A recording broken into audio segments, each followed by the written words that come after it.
Evening, everyone. It's my great pleasure to introduce to you Dr. Swee Chai this evening, who Patrick has kindly asked me to be in conversation with for a few minutes.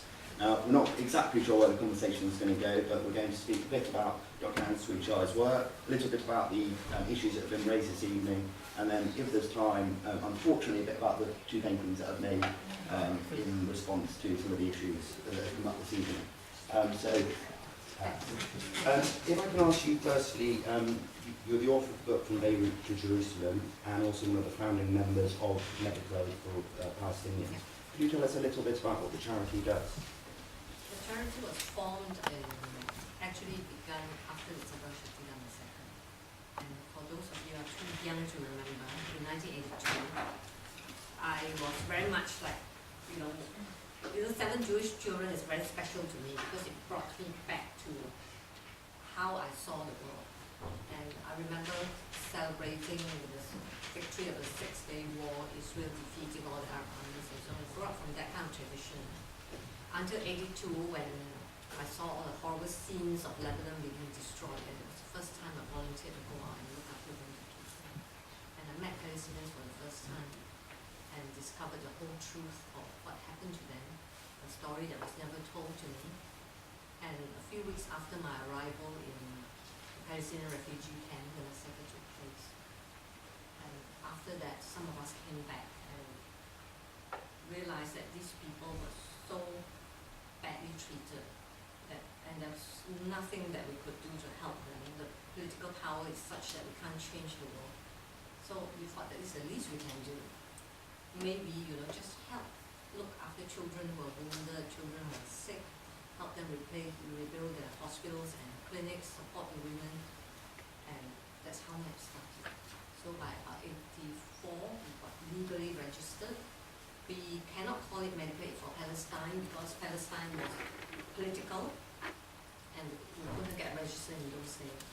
But Palestinians are real people. So whether you like it or not, they have been massacred, they've been killed, they were refugees, they died. So we cannot deny their existence. And that's why the name Medical Aid for Palestinians was chosen. And on that note, Churchill states that every time Seven Jewish Children is performed, that no fee can be charged for tickets or for entry, but that afterwards people are given the option to make a donation to the charity.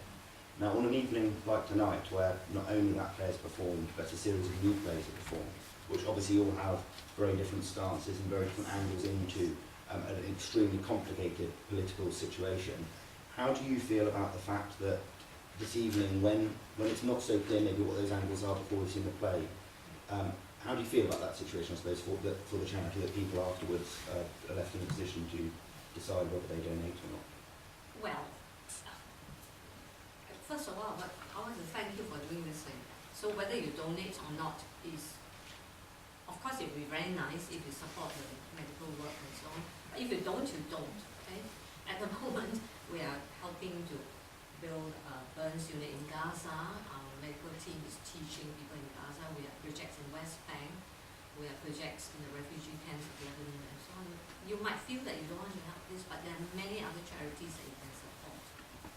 And so it might not even be money. A lot of us don't have money to give. It doesn't matter, it's hard. Yeah. And then think like, for instance, now I want to talk to you about your painting. Can you explain to me why? Well, I suppose it's one of the things I was going to say, like thinking about what role culture can play, like that obviously isn't it's not out there on the ground. It's not actually, as in Patrick's play that's just on, where I took a painting, but what difference can it make? So I suppose, and so what difference do you think culture, like and even like this with paintings, with new plays, what difference do you think that? I think that supporting the people is not supporting them with just food and antibiotics and medical aid. At my age, you see, you support people with food. I think the most important thing is to support them with art. And art and culture and play and music gets from art. Whereas a doctor can only heal physical wounds. Whereas artists are very special people. Because they actually can help to reveal what you can feel in a very special way. I might feel like that, but I can't show. You see, that's not my gift. I can stitch you up if you have. But that's my skill, you see, but that's your skill. And this will last forever. Hopefully one day there'll be no more bombs in Gaza, no more siege and so on. Then medical aid for Palestinians might not be needed as badly. But this will always remain. Caryl Churchill's play will always be there because the generations of dialogue among the Jewish people will always be there as well, where they come from, where they're going. Plays the new ones at Britain. So thank you very, very much. I've been very much educated as well. And to avoid me kind of giving an extended, pretentious monologue on my work that people wouldn't want, No, are there any particular questions you have about either of the Yeah, I want you to explain this. I mean, I more or less have my idea what it's all about, you see, but I might be wrong. Okay, well, I'll attempt to explain. Yeah. There's a painting by Jacques-Louis David that's called Brutus that became an incredibly important painting during the French Revolution. And it's often cited as a painting that is proof of his Republican stance. Because as David was in a position where he was signing vast amounts of death warrants. And the reason it's cited as being of his particular Republican stance is that because you have the character Brutus who's sat in this chair and his dead sons are being brought back. And with the story of Brutus, he signed the death warrant for his sons in order to protect the Republic. And the idea is he's like the ultimate stoic hero because he was able to do something like that in order to protect the greater good. Now people there, that painting, the setup of the painting is often used as the finish point at the end of a few plays. And it became a token to support Republican ideas.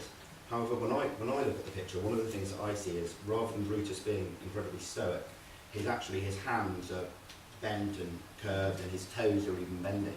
And what you actually see is that stoicism is this horrible thing that's actually protecting this grief from within. And if you weren't to know the social political context of David's stance, it could very easily be swung the other way. So with this picture, it was thinking about the idea in Caryl Churchill's play about what happens when messages are brought home.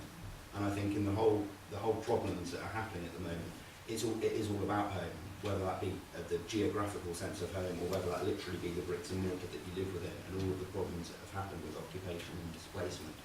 So the idea in this particular painting, so this one's called, I should have probably put some labels, this one's called Dead Son and this one's called Blind Father, is that the father's dead son, like in the David painting, is being brought back. And it's a very similar pose to the David painting, except that it's almost become ludicrous, the idea of the suppression of grief. It's very clear that he's not stoic, that the grief is actually pouring out. So that's roughly. But I suppose one of the things that I should say is that, like with the David painting, that I'm not sure painting is particularly effective at having a very clear political stance. So I thought it would be very dangerous of me to start making paintings that had this clear philosophy that said to you, this is where I stand and this is what I think. Whereas what they can tap into is the kind of human emotions. And actually, again, as with the Churchill play, that we can actually view it in from both sides and tap into the human element of it.